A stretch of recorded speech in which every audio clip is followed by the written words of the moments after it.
ఖచ్చితంగా వాళ్ళిద్దరూ కలిసే ఉండాలని మేము కోరుకుంటున్నాం.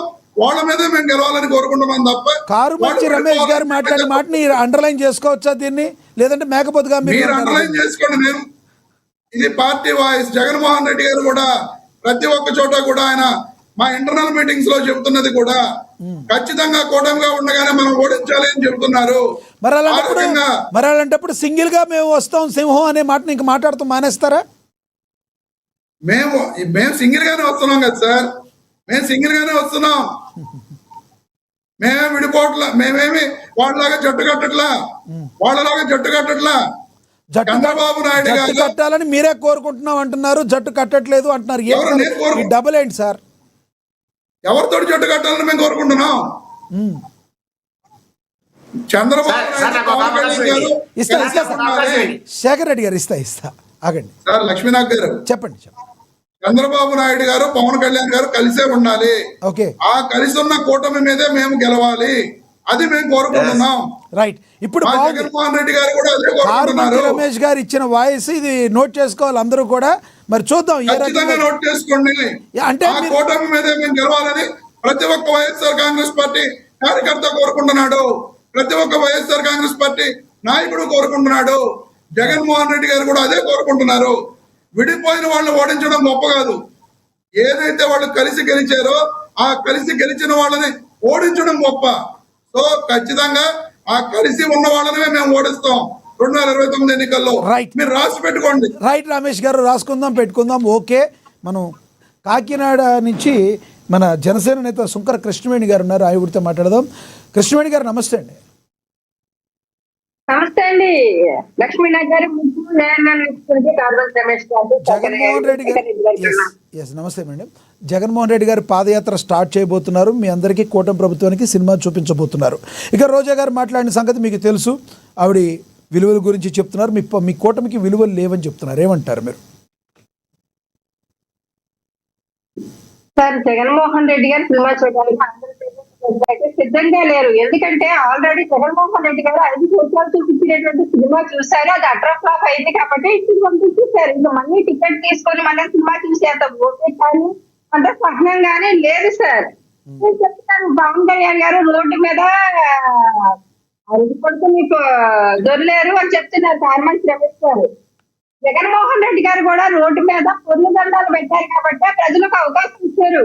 కానీ ఇవాళ మళ్ళీ పొర్లు దండాలు పెట్టడానికి జగన్మోహన్ రెడ్డి గారు మళ్ళీ ప్రజల్లోకి వస్తారంటూ ఉన్నారు. కానీ అది నమ్మడానికి ఎవరు ప్రజలు సిద్ధంగా లేరండి. ఎందుకంటే గతంలో జగన్మోహన్ రెడ్డి గారు చేసినటువంటి ప్రతి పనిని చూశారు కాబట్టి అది ప్రజలకు ఉపయోగపడేది కాకుండా వాళ్ళ పార్టీని చేసుకోవడానికి మాత్రమే జగన్మోహన్ రెడ్డి గారు ఎప్పుడు కూడా పనిచేస్తున్నారు. ఇవాళ నిజంగా ప్రజల కోసమే పోరాటం చేసేటువంటి వ్యక్తి అయితే కార్యకర్తల మధ్యన మాట్లాడాల్సినటువంటి అవసరం లేదు.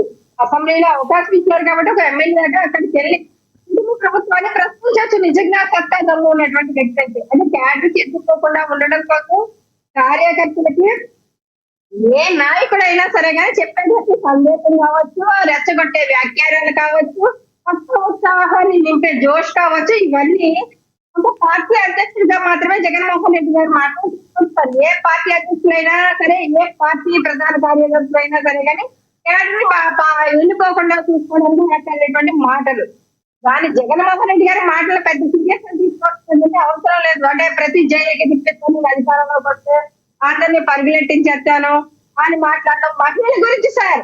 నిజంగా ఆ పాపనేదో అనేసారు అనేసి అర్షమైన అమ్మాయిని గురించి మాట్లాడుతూ ఉన్నారు. అది ఒక ఇద్దరి మధ్య పరస్పరమైనటువంటి గొడవలు వచ్చినప్పుడు అది ఇద్దరు కూడా చెప్పారు. అర్షమైన అమ్మాయి చెప్పడం జరిగింది, అలాగే అక్కడ స్థానిక ఎమ్మెల్యే గారు కూడా చెప్పడం జరిగింది. ఏంటంటే అది మాది పర్సనల్ గొడవ, అది పార్టీకి ఆపాదించద్దు అని. కానీ అక్కడ ఒక పార్టీ కార్యక్రమం జరుగుతుంది. కృష్ణవేణి గారు, ఏదైతే ఆ విషయంలో ఆడపిల్ల వైపు నుంచి తప్పు ఉన్నప్పటికీ, ఏదైనా పర్సనల్ గొడవ అయినప్పటికీ రోడ్డు మీద మీ నేత ఎవరైతే తాతంశెట్టి నాగేంద్ర గారు ఉన్నారో ఆయన లాఠీ ఎత్తడం తప్పు, అది అందరం కూడా ఖండించాలి. మీ పార్టీ నుంచి ఏమన్నా తీసుకున్నారా ఆయన మీద యాక్షన్ ఏమన్నా? సార్, దాని మీద విచారణ జరుగుతుంది. అది నిజంగా కాదా అన్నది కూడా ఏ వీడియోలు కూడా బయటికి వస్తూ ఉన్నారు. అక్కడ పూర్తిగా విచారణ అనేది చేపట్టిన తర్వాత మా అధినేత పవన్ కళ్యాణ్ గారు ఎప్పుడు కూడా మహిళల పట్ల దురుసుగా వ్యవహరించేటువంటి వ్యక్తి, ఎప్పుడు కూడా క్షమించరు.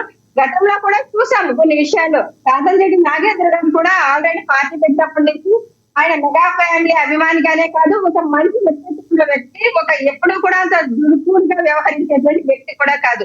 ఇలాంటి ఒక కోర్టు పరిధిలో ఉన్నటువంటి ఒక కేసు నడుస్తూ ఉన్నప్పుడు వెళ్ళి ఒక పార్టీకి సంబంధించినటువంటి కార్యక్రమంలో మహిళలు కూడా ఇలాంటి న్యూసెన్స్ క్రియేట్ చేయడం అనేది కరెక్ట్ కాదు. జగన్మోహన్ రెడ్డి గారు నేను మాట్లాడుతూ ఉన్నాను సార్, గతాన్ని మర్చిపోయారేమో, గతం గదహ అంటారు కదా. ఇక్కడే గోరంపూడి చంద్రశేఖర్ రెడ్డి అనే వ్యక్తిని ఆ మహిళా నేతలు అంటే శాసనసభలో ధర్నా చేపడితే మా మహిళా నేతలటువంటి డాక్టర్ మానస అనేటువంటి అమ్మాయిని సీనియర్ కొట్టేది జగన్మోహన్ రెడ్డి గారి బ్యాచ్ సీనియర్ కొట్టినటువంటి పరిస్థితి. గుళ్ళో దాక్కున్నటువంటి మమ్మల్ని బయటికి ఉన్న మండ బూతులు తిట్టి బయటికి రాకొచ్చి ఆ రోజు మమ్మల్ని చంపినంత పని చేస్తున్నటువంటి పరిస్థితి. మహిళల పట్ల, మహిళా నేతల పట్ల, మహిళల మీద వ్యవహరించేటువంటి దూకుడు వ్యవహారాల పట్ల జగన్మోహన్ రెడ్డి గారు మాట్లాడడం నిజంగా రైట్. గతంలో కాకినాడలో అక్కడ ద్వారంపూడి చంద్రశేఖర్ రెడ్డి గారు ఆ అటాక్ చేయించిన తర్వాత దాని మీద ఆరోపణలు వచ్చినాయి. చాలా మంది బేషరతుగా బీజేపీతో పొత్తు పెట్టుకుంది అప్పుడే అనుకుంటా కదా పవన్ కళ్యాణ్ గారు. లేదు సార్, అప్పుడు ఢిల్లీలో ఉన్నారు మా అధినేత పవన్ కళ్యాణ్ గారు. అక్కడి నుంచి చెప్పడం జరిగింది. అంటే జగన్మోహన్ రెడ్డి గారి మాటలు ఆ పాపని ఇలా అనేసారు అలా అనేసారు పాపని మాట్లాడుతున్నారు కదా. కానీ మిగతా మహిళల్ని అటాక్ చేసినప్పుడు కానీ, మిగతా మహిళలు బూతులను గుర్తించినప్పుడు కానీ మీ న్యాయం ఏమైంది? నిజంగా మా నేతలు తప్పు చేస్తుంటే ఖచ్చితంగా అధినేత పవన్ కళ్యాణ్ గారు వీళ్ళకి లాగా ప్రోత్సహించండి, అంటే యాక్షన్ తీసుకుంటారు వాళ్ళ మీద. విచారణ జరిగింది, దాని యొక్క కమిటీ వేసి నివేదిక అందుతామని చెప్పారు. కానీ జగన్మోహన్ రెడ్డి గారు అలా చెప్పలే. టీడీపీ ఆఫీస్ మీద దాడి చేయించినప్పుడు కూడా ఆ రోజు మా వాడికి బీపీలు వచ్చినాయి, మా వాడికి షుగర్లు వచ్చినాయి, అందుకనే అటాక్ చేశారు అని మాట్లాడడం జరిగింది. జగన్మోహన్ రెడ్డి గారిగా వీళ్ళ రెచ్చగొట్టే వ్యాఖ్యానాలు ఎప్పుడు మా అధినేత పవన్ కళ్యాణ్ గారు చెయ్యరు. ఇంకా రోజా గారి విషయంలో వెళ్ళబోతున్నటువంటి వ్యక్తి బయటకు వచ్చి మాట్లాడుతుందండి. బీపీ పెరిగి ఏమైనా మాట్లాడుతుంది. ఆడుదామాంధ్ర కార్యక్రమంలో దాని ఫండ్సే 40 కోట్ల రూపాయలు ఎలా స్కాన్ చేస్తున్నారు ఒక్కొక్కటిగా బయటకు వస్తుంది. రోజా లాంటి అసభ్యకరమైనటువంటి జీవితాన్ని గడిపినటువంటి వ్యక్తి, జీవితాన్ని ప్రపంచానికి చూపించినటువంటి వ్యక్తి ఈ రోజు సంస్కారం గురించి మాట్లాడుతుంటే నిజంగా గ్రామాల్లో ఉన్నటువంటి మహిళలు, అనాగరికంగా ఉన్నటువంటి కొంతమంది సాంప్రదాయాలు కూడా తెలియకుండా కొంతమంది ఉంటారు. అలాంటి మహిళలు కూడా పక్కున నవ్వుతున్నటువంటి పరిస్థితి.